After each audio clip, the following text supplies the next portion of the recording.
Hello, hi. I'm Dr. Noor Fatima Kazi. I'm a specialist obstetrics and gynecologist working in Dubai. And today I've been invited by Dr. Swapnil Mane to speak about the cancer awareness program in Dubai. Yeah, thank you, ma'am. Thank you so much. So, Doctor, uh, how does Saidham Foundation contribute to the cancer-free India in rural India? Yeah, yes, true, ma'am.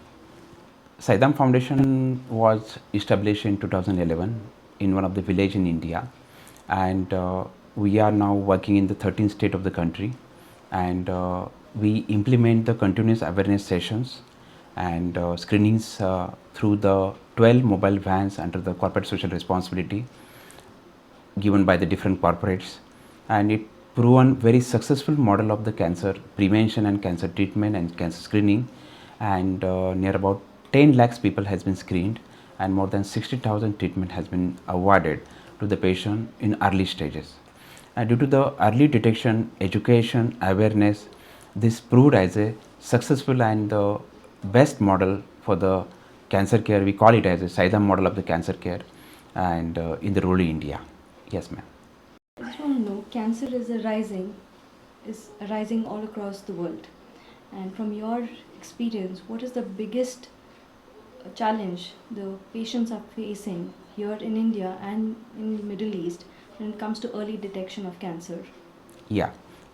As you said, doctor, cancer is rising all over the world, and it's the second most common cause of death after the road traffic accidents. And near about 8.6 million deaths are expected to occur in till 2030. That is a massacre, and that is a dreadful situation, I should say. It's greatly rising due to the certain factors, I should say. The aging of the population, then certain addictions to the people, then obesity, early diagnosis also the give rise to the more cancer cases, then certain habits of the people like lack of exercises, sedentary lifestyle, stress factor, and these are the factors common all over the world, including Middle East countries, and these are giving more rise to the cancer. And one significant factor, I should say, the chemical contamination, pollution, chemical contamination of water, food, air, these are contributing to the more pollution, and due to these chemicals acting as a carcinogenic agent, and these are the factor. Also, the more indiscriminate use of the insecticides and late marriages and hormonal imbalance, obesity, near about 60% world's population is overweight. This is also the contributing factor, and generally the outside food or the junk food items give rise to many carcinogenic elements like isoflavones, jaggery, and lot of things. These are giving rise to the more cancer cases in the world. These are the common factors, ma'am. Sure. Doctor, what advice would you give how to prevent these So, cancers? any citizen of the Middle East countries should prevent this by taking the more knowledge about cancer, more information of their cancer, and he or she should do the screening test at least yearly. I should say the four to five screening tests for the females, like ultrasound abdomen after marriage, the pap smear testing for the cervical cancer, then tumor markers like CA125, CA99, CA. These are some factors every ladies should do yearly at least for the screening of the common cancers. And for the male patients or male population, I should say the oral examination by the dentist or the surgeon, then it's ultrasound abdomen, then prostate specific antigen, CA, CA99, and these are the things I should say should be done by the male population every yearly in the Middle East countries. Yeah. Thank you, Doctor. Thank you so much. And Doctor, Saidham Foundation has reached thousands through affordable cancer prevention and awareness. This community-based models, how can we implicate in other parts of India and also in Middle East? Yeah, very true, madam. This proven successful model, that is, we call it as a Saidham model of the cancer care. This proved as one of the best model in the country, adapted by the any institution, and this model can be replicated each and every country of the world to make it the cancer free world. So in specifically Middle East countries, the like each district or each province, we should implement the certain team that will daily will go to the field, will do the awareness, will do the screening, will do the counseling, will do educate the rural population, and will get many cases, and we should screen the population for the common cancers like oral cancer, breast cancer, cervical cancer, which are the most common cancers. Like lung and oral cancers are the most common in Middle East countries. Breast and cervical cancer, breast are the most common cancer in Middle East countries, and India in rural population cervical cancer is most common, but in urban cities same again breast cancer is very much common. So this one team for one district, at least 10 lakh population yearly should do the screening of the patient. At least 15,000 patients yearly can be done. So this is the every 10 lakh population we should award one team, one van that will daily will do the same work, at least 200 to 300 patients per day, and this model will become very successful in each part of the Middle East countries. Yes, ma'am. That's really good, mashallah. Inshallah, we should in Middle East we should install. I mean, we should implicate these kind of models to prevent further and early detection, prevent in cancers and early stages. Yeah. Okay. Next question, doctor.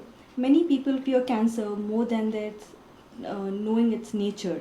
What is the biggest myth people have about cancers? Yeah, in Middle East countries, the people have a lot of myths. So the best myth is, the most common myth is, when there is a symptoms, when there is a pain, patient, the people go to the hospital for the checkup. If there is no pain, no symptom, no complaint, no one goes to the hospital. Yes. And cancer, 70% cases doesn't give the pain in early stages. There are more than 100 types of cancer. The elderly population, like oral, the prostate cancers are more common, like Egyptian population, bladder cancers are more common, and here about 17 to 18 Middle East countries are there, and in Dubai, Abu Dhabi and surrounding parts of Saudi Arabia, UAE, the oral cancer and oropharyngeal cancers are most common. So this is the biggest myth, I should say. So one should know about the cancer pathophysiology, how it goes, how it is diagnosed, how it progresses, and that is the most important thing, ma'am, I should say, for the cancer. So these are the things should be implemented. So Thank you, doctor. So, doctor, one more question. Medical technology is advancing rapidly via AI, robotic, and evidence-based medicine. As per you, what this new transformations, how are they going to affect the cancer treatment in next 10 years for our younger generation? Very true. These technologies are very effective and supportive for to aid the diagnosis of the cancer, and very good technology to analysis of the data, assessment of the data, and assessment of the images. But ultimately, technology can predict, technology can assess, technology can corroborate, technology can support the diagnosis, but ultimately the qualified human doctors should be there to intervention for the treatment. Also the qualified human doctor will do, I should say. Yeah, but technology is playing the greater role nowadays in medical sector, like department of the radio diagnosis, that is very helpful and rest for the one, but some certain crucial issues has to be handled by the doctor, and that is must. Yeah. Doctor, if Middle East and India joins hands in the cancer preventive and research training, what kind of impact will this have on the future generations? Research, is a mandatory, ma'am. If you put the research for any work, it will become the holistic model. As we are doing the cancer awareness, research, rehabilitation, treatment since 15 years in the small village of the country, and this holistic model proved as the most successful model in the country. So research is mandatory.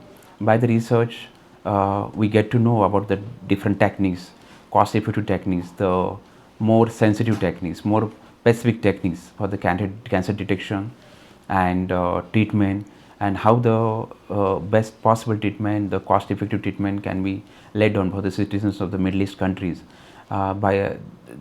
So these are the objective of the research, and if you do research extensively, there is a great help, and the miracle may happen that one day we'll get a cure for the cancer.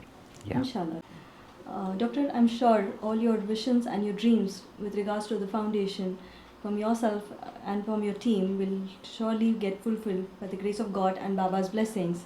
Thank you for coming for this podcast and giving this wonderful interview, Doctor. Thank you. Thank you so much.